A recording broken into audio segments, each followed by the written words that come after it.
Okay, so now let's start getting our hands a little bit dirty in constructing these, constructing cryptography from these ideas. So, the most basic thing that you would want to construct, of course, is a one-way function, right? And we have seen these in the context of RSA, discrete log, and so on, right? Easy to compute, hard to invert. This is the most basic primitive in cryptography. So, let's try to construct two different one-way functions using the ideas that we have seen. So, in the first example, this this one-way function was suggested by Aytaik, back in the early 90s, and this is how you define it. So, you are taking, you sample a random matrix A, okay.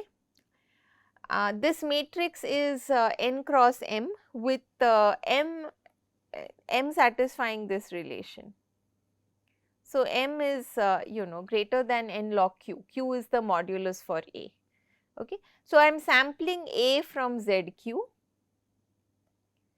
okay, and it is a fat matrix. So, it is from ZQ n by m, uniformly random, and great. So, I am going to use this matrix to define my function.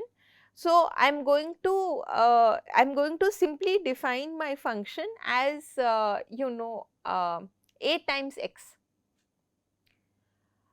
So, what is the domain of my function? It is actually the set of all binary vectors. So, you can generalize this to low norm vectors, but maybe for simplicity it is good to think of just binary for starters. So, I am going to define my function as going from binary vectors of dimension m to vectors over ZQ of dimension n. Okay, so A is n by m, so Ax is going to be n by 1, right, and the domain is 0 1 binary, right, 0 1 to the m, and the range is ZQ to the n. Okay. So, very good. So, can you first of all, the function is very easy, right? Just I have a matrix, you give me an input, I just do matrix times input. It is a very, very easy function. Now, why should this be hard at all? I mean, given A, right, if I give you A, so let me ask here, why is this hard to invert? So, what does it mean for a function to be hard to invert? I am given A and I am given some Ax, let me call that y. Okay, what is my goal? It is to find x. This is what it will mean to invert this one-way function, isn't it? You can see that I am claiming something very strong, right? I am saying that if you could invert this function, this matrix vector product, I am saying you could find approximate solutions to a shortest integer vector problem in the worst case, not even in the average case, but on some kind of worst case lattice you can solve this problem. I am claiming such a strong thing. Why is that? So, why can't I just do Gaussian elimination and solve for x? Okay, it is because of this.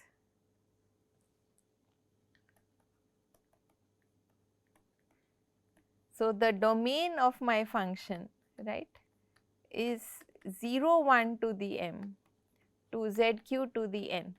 If I do Gaussian elimination and find some x using that, it will be over ZQ, it will be ZQ to the m. Now, try to intuit what is the connection with the problems we have seen before. This x needs to be low norm, it needs to be a short vector.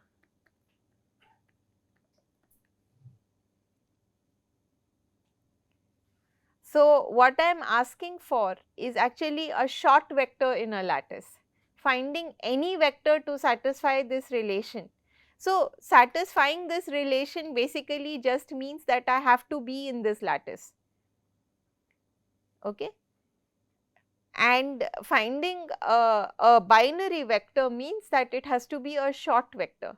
So, this will be a question of finding a short vector in a given lattice, and that is why it will be hard. Okay. So, this is the first one-way function. Then there is another one-way function which was defined by Regev in 2005. So, in this once again I am taking this random matrix A, but now what I do is instead of multiplying a vector like the input on the long side, I multiply on the short side.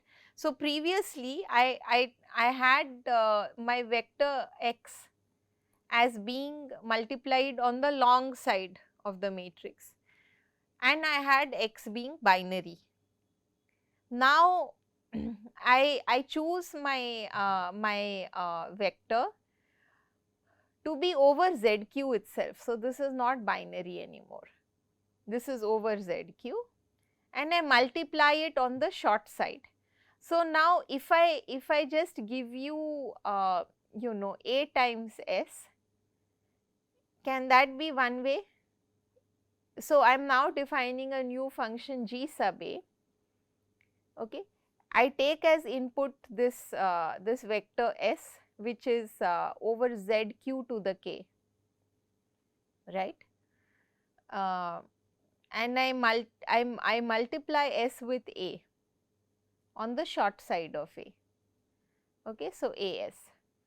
Can this be a one-way function?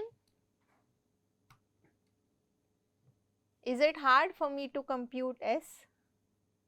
It is not a trick question, it is easy, right, by what we discussed.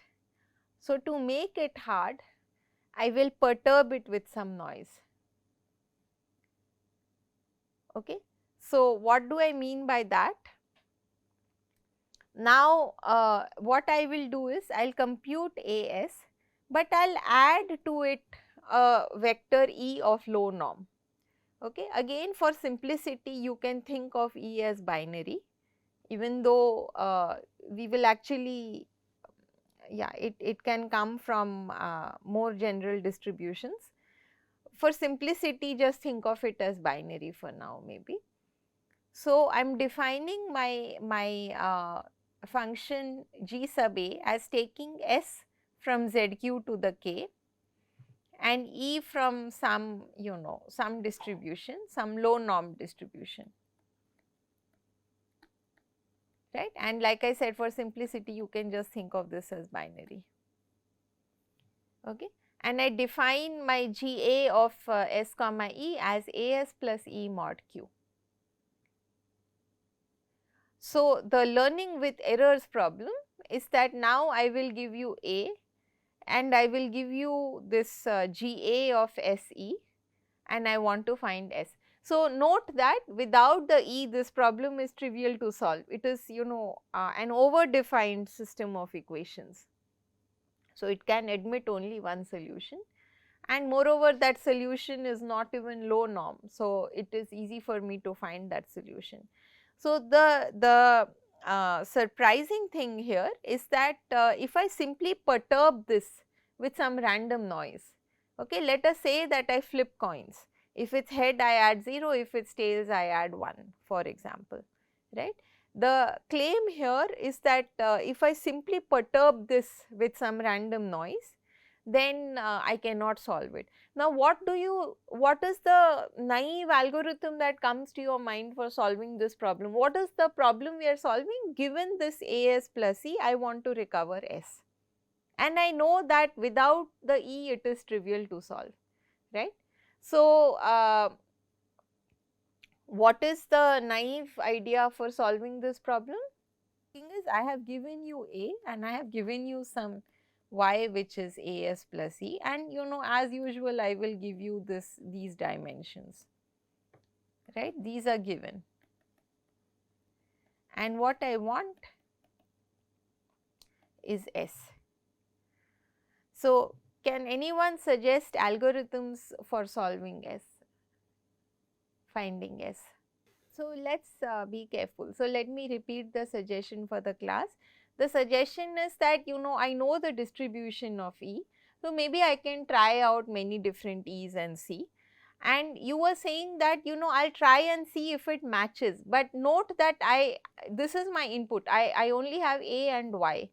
So, matches what? So, basically what I would be reduced to doing is I would need to guess the E, subtract it from Y, and then try to solve for S, right. Now, this is an over-defined system. So, if there exists a solution, I will find it.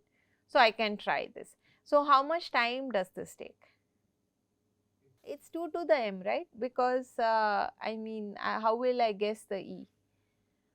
So, it does not work, but I mean it is not supposed to work, it is a one way function, right. So, indeed, so this is this problem is this is a really fantastic problem. I mean both of these, yeah, we will see a little, very little about them in this course. Anyway, so the theorem is that this function is hard to invert on the average, assuming that SIVP is hard to approximate in the worst case.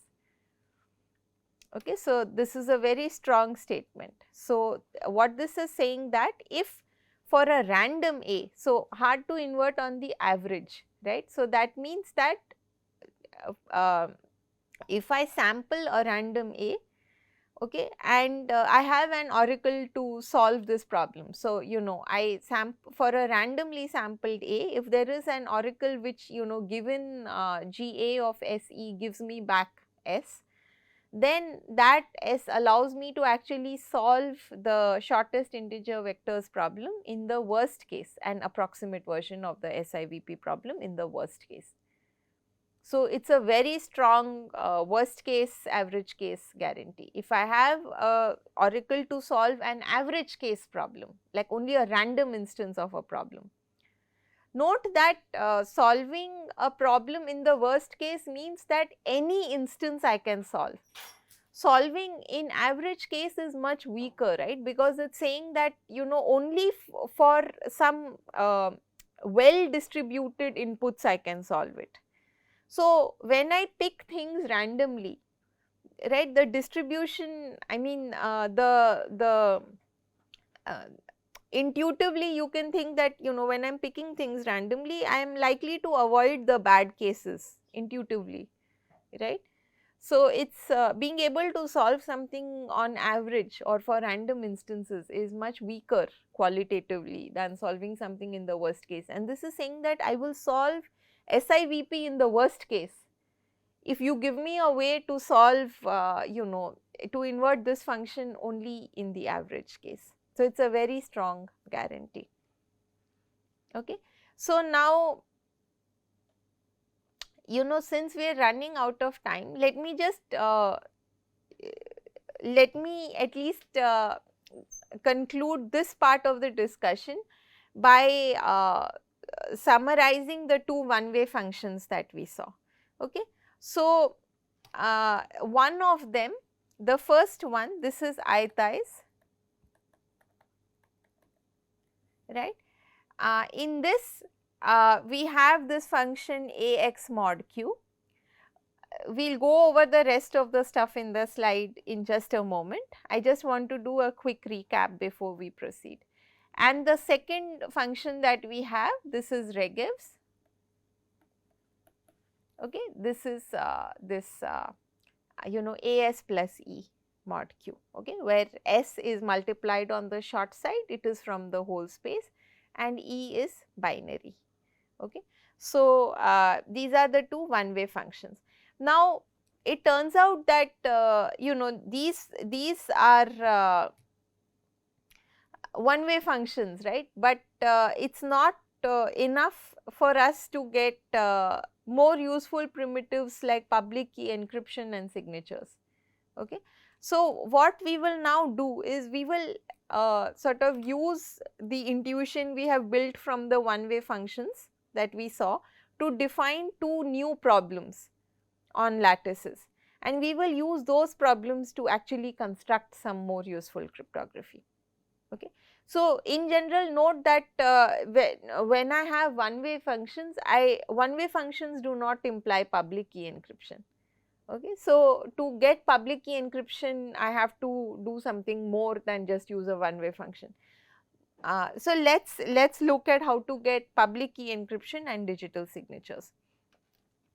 So, let's look at the first one-way function that we saw, okay, and try to abstract out a problem from that. So, we will define this short integer solution problem. This was at the heart of the first one-way function we saw. So, here we are given this random matrix A from Z q n by m, okay, and q is some polynomial in n, and m is greater than n log q. We saw these conditions earlier. And the short integer solution problem, which as I said is at the heart of the first one-way function, is the question of finding a low norm vector x such that it hits the ax that I am given. In the case of the short integer solution problem, I will just ask it to hit a particular point 0. But this problem is meaningful even if I replace 0 with some other arbitrary point y. Even in that case this problem is meaningful, but for the sake of defining this problem, we will just try to hit 0. So, the question is I am given this A and I am asking you to find a short x such that A times x is 0 mod q. Okay. So, it is a short integer solution, right, that I am after. So, it needs to be short. So, here we will not necessarily ask for x to be binary. Let us say that we just want the norm of x to be less than some beta that I give you, okay. And so, I want x to be integral. So, that is why I want a short integer solution. This is the short integer solution problem. And from the second one-way function, intuited by the second one-way function that we saw, is this learning with errors problem. Okay. So, remember that we saw that we want to generate our function output as as plus e, right. So, as plus e is like if I think of each row of as plus e is the inner product of the row with s plus noise, right. So, that is what we have on the left side here. This noise is again, it is coming from some low norm distribution, which for the moment I will not specify. Okay. So, I am generating this as plus e in this way. I will sample s at random, okay, from the whole space of the appropriate dimension, the short side of the matrix, and I will sample this error from some low norm distribution.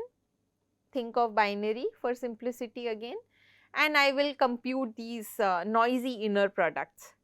The learning with errors problem says that not only is it hard to recover s from this these samples, but moreover in fact I cannot distinguish these points from uniform points in the whole space. So, on the right side, if I just have the uniform distribution of the appropriate dimension, A is already given. So, we are only trying to figure out whether this vector as plus e, this vector which we are calling B, is this vector computed as as plus e or is it uniformly random. Okay. So, the learning with errors problem is simply to distinguish between the left side noisy inner product distribution and the right side uniform distribution. I am not even asking you to solve for S. It turns out actually that you can show that the search and decision problem can be reduced to each other. So, of course, you know, if you can solve the search problem, you can certainly solve the decision problem, but even the other way around holds. If you can solve the decision problem, turns out you can also solve the search problem. Possibly we might see this in our homework. Okay, so this is the learning with errors problem. And now using SIS and LWE, so short integer solution and learning with errors, you can compare these two one-way functions that we saw. Okay. So, the first one was, you know, just AX mod Q. So, here X is short,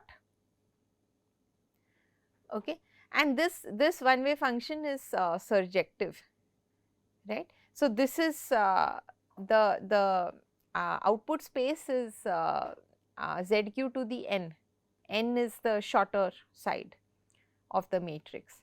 Okay, this function is surjective, and you can show that if the short integer solution problem is hard, then actually this function is not only one way, it is a collision resistant hash function.